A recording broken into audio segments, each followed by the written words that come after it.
Sir? Well, good to see you. Pleasure, man. Tell me something. How did your concussion come to you? How did it come to? Well, I got that call that actors love to get. It's late on a Friday afternoon, and I get the call. It says Ridley Scott's on the phone for you. I'm like, That's a good call. That's a good. Yeah. See, because you know when it's Friday, that's when you know someone has a screenplay and they've turned it in, and everyone's going to read over the weekend.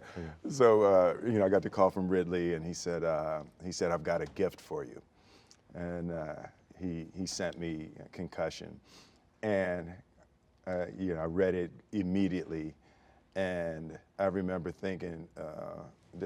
This ain't no damn gift. I was like, I'm a football dad. Right. For me, it was a beautiful screenplay, but it opened up a huge conflict for me. Did you know about what had happened before? Did you know the story a little bit of him? Really vaguely. Okay. Really vaguely, I knew. My son played football for 4 years, and during that time, I had never heard about the concussion issue at all. Okay. So it was part of what really inspired me and made me want to do the film, forced me to have to do the film, is because as a parent, I had no idea. Right. I had no idea that there was an issue with repetitive head trauma in football. Right. So it was quite a revelation. And so did you like then meet the? Did you meet the director first? Yeah. I met the director and I met Dr. Bennet Omalu, the director Peter Landesman and Dr. Bennet Omalu back to back on that Tuesday. Oh, and Peter Landesman is a investigative journalist, right? So he was rock solid. And then I met Dr. Bennet Omalu. He's a Nigerian immigrant, and he said something to me in a line we used in the movie. He said, as a little boy growing up, heaven was here, and America was here.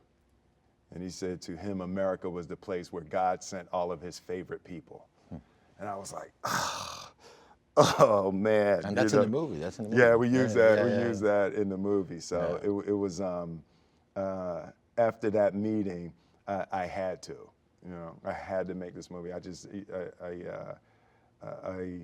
couldn't find a way out of it. Being a huge football fan, so it was tough. Good for you. So how did Sicario come to you?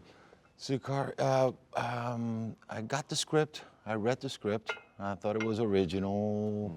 I've done many movies that take place in that world, the drug wars, and then I got a meeting to meet with Denis Villeneuve, the director, and I met with him.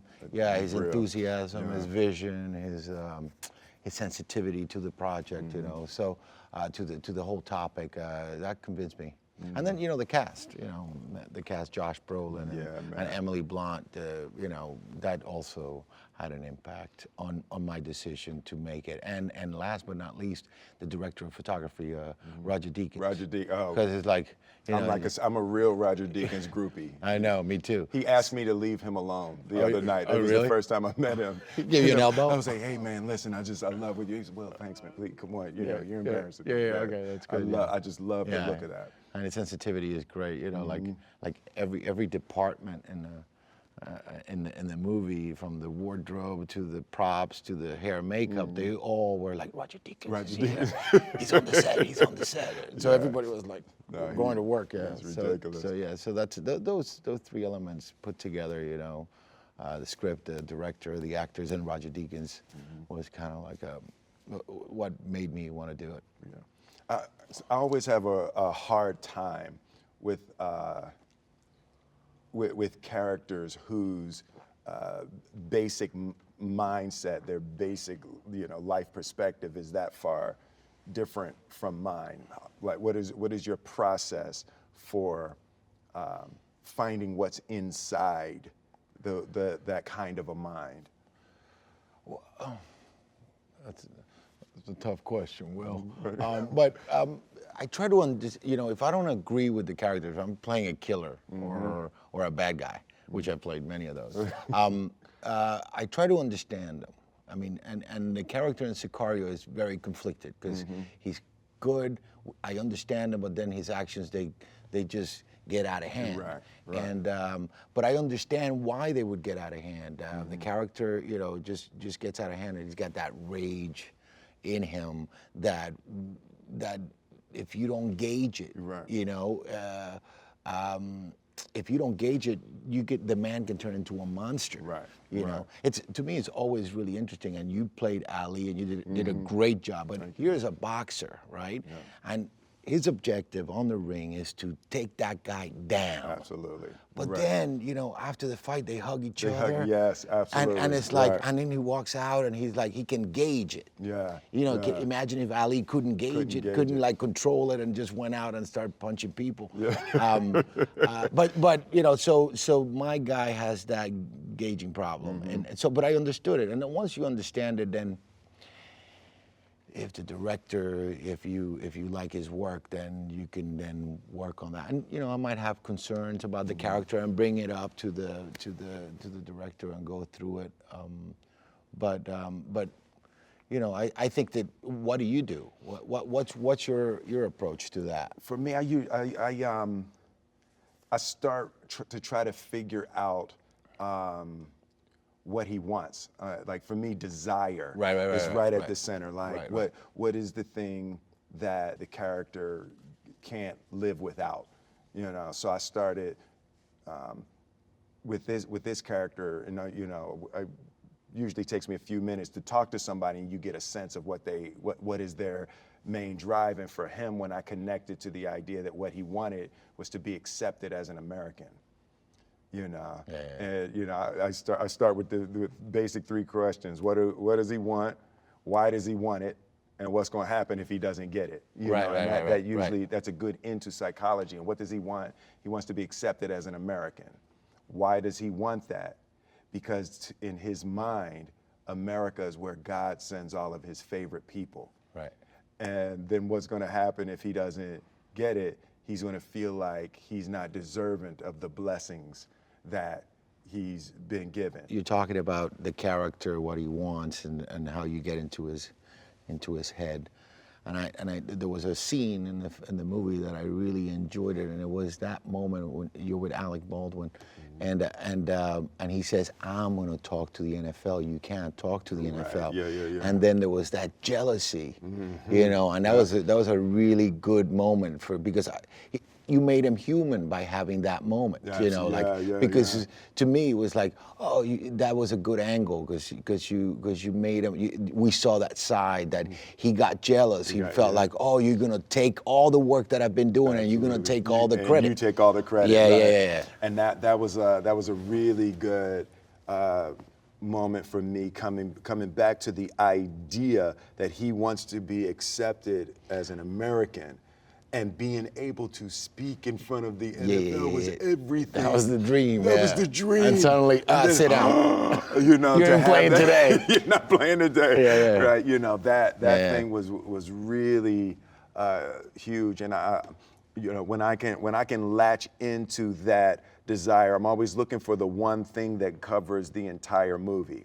Right. And we were talking earlier, and for me, when I was 15, and my girlfriend cheated on me.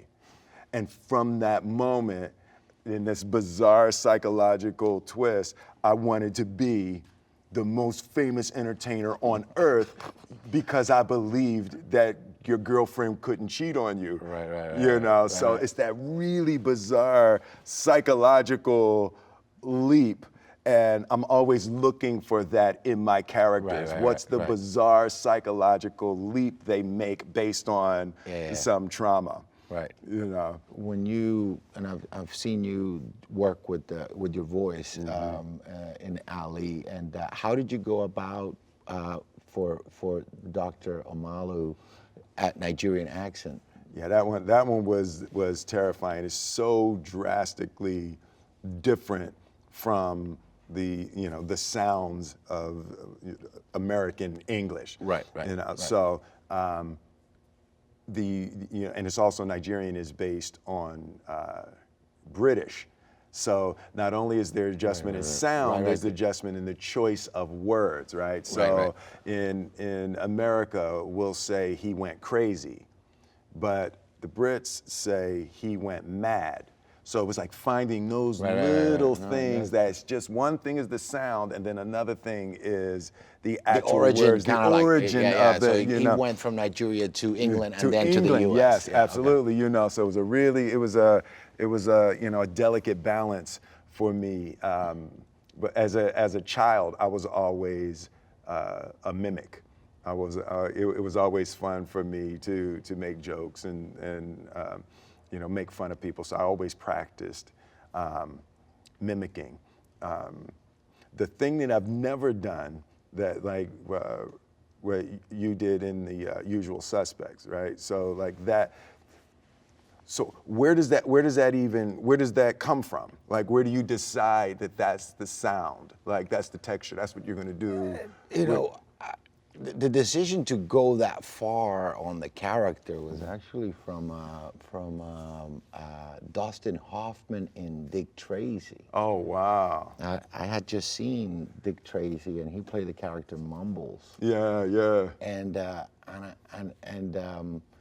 just like you, I think as a young actor or a young person, you mimic. Mm-hmm, right. You mimic whatever. Right. So I play with that, the voice and play with like different things but the decision, what gave me the strength to take the chance and go out and try to do this voice or whatever was basically from watching Dustin Hoffman do it, and it was like a tiny part, and for me it just like it really was one of the characters in Dick Tracy that really called my attention. So that was like the ignition, to like throw myself out there and do it. And also, in the Usual Suspects, my character really died on page 37. So it was like it didn't matter what he said. So it's like it's like not for the whole movie. Yeah. Who were you when you got started? Who were you modeling yourself after? Who were the people that you're like, all right, I want that? There's like three stages of it. There's like when before I was an actor, when I started going to movies, there were three. It was I like movies of Robert De Niro, movies of Eddie Murphy, and movies of Richard Gere. Wow. So those were like the movies the guys that I kind of like looked, before I started acting, and I was already going to the movies on my own and paying it. And then after when I started acting, then it was like, then it was Pacino, Marlon Brando, and then I started discovering Humphrey Bogart and a lot of actors, Anthony Quinn, a lot of actors that are not around anymore. They still move me, I can watch a good Anthony Quinn movie or a Brando movie, it's just like I just can't watch it now, and black and white doesn't bug me. But that's, and then there were other young actors that were doing stuff that really kind of like were a bit more contemporary, like Sean Penn, Gary Oldman. They were doing this they were going out there and taking chances, and that's when I started acting. That's what those were like actors that I kind of like. I want to mold it. Like that, or like their pattern. What about you? My early life and desire to be an entertainer was all Julius Erving and Eddie Murphy. Like for me, I grew up in Philadelphia, so 1983 76ers world champion, and Julius Erving was and still is such an absolute gentleman. He had one fight With Bird. With Larry Bird. Bird. Right? Yes, yes, yes. You know, it's like in his entire NBA career, he lost himself one time. You know, and I would hear him speak, right? So you know, they go back in the locker room and they interview the players, you know, and he was a guy who was so eloquent. He said, well, you know, I felt that, you know, tonight wasn't our night. We worked really hard. I have to give it up for the Celtics. You know, they were much more focused. They protected the ball. You know, I'm like, wow, you know, right? Because he sounded, you know, like one of the coaches. You know, so you have a black guy, and I was used to, you know, because the refs was all over us. The refs was all over us. They wouldn't let us play. You know, so for me, it's the referee. The referees really stole the game. From, you know, so it was like this image of this, you know, perfectly eloquent, you know, black man. That could fly. That could fly, that could fly. And then when I started thinking about moving towards acting, it was you know, right at the heart of Raw and Delirious and 48 Hours. Right.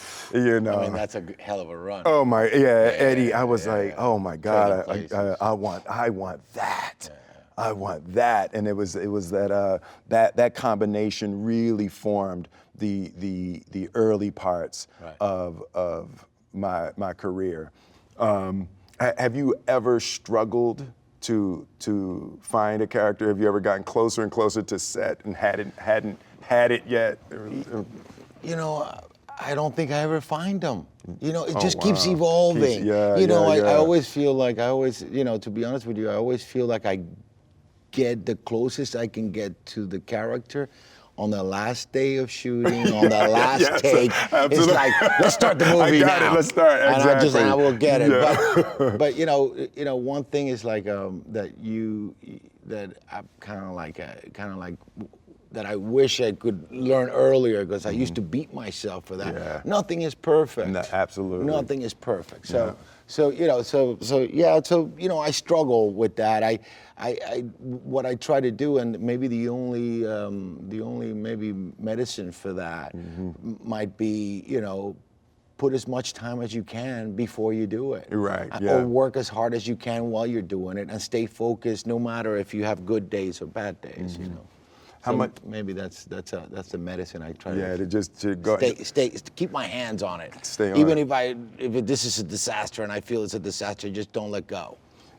Do you plan things that you want to do going in? Like, so do you have different ways, or you just go and let it rip? I plan, but I learned early on that that's going to go out the window. That's going to go out the window. So, but you still do plan a little bit. You know, I remember I did a movie with Oliver Stone, and the scene took place in the kitchen, right? So I came in through the kitchen door, boom, and then I started talking. That's how it was scripted on the script. And when I got to the set, they wanted me to go through the front of the house, and the house was huge, and it was like a mile to get to the kitchen. You know, so now all the dialogue, all my planning, everything went out the window. Yeah. And the minute if you don't let it go, if I don't let it go, I freeze. You freeze. I freeze. So I got to let it go and just figure it out as we go. So and that's been the case probably 90% of the time, that you have to let it go. That's my experience. That's funny, because I'm just getting to that place in my career where I'm being able to let it go. You know, I started out on the Fresh Prince of Bel-Air. Was my first real acting. Every actor on the show was stage trained actors. So in order to compensate for not having any formal theatrical training, I would learn the screenplay inside out and backwards. I memorized other people's lines, everything. And I got into an over-calculating, over-organized mindset, and really just in the last 2 years am I like finding my way to just let it rip, to just get comfortable and let it go on set and let it You rip. look pretty comfortable playing Ali, bro. You did Yeah, a terrific job. You look pretty comfortable with that. I almost drove myself crazy with that when the level of. I've always wanted to talk to you about this. Ali is one of my heroes. Yeah. Top 3, for sure. And you know, and it's a tough that was gig to take. terrifying. Because he's filmed. Absolutely. He is who he is, and I thought you did a terrific job. Thanks, man. Terrific. And also, even in the boxing, you know, like his. Yeah. All that stuff you got down to Michael a T. And I've Mann. never seen you since, you know, we met in passing, but I wanted to tell you how much I enjoy your performance. Thank you very much, man. And Thank it's you. on the page. All now. right. So, yeah. Thanks for watching Actors on Actors. Click to the left to watch our conversation with Bryan Cranston and Jason Segel. Click to the right to watch our full conversation with Samuel L. Jackson and Michael Keaton. And don't forget to subscribe to Variety's channel.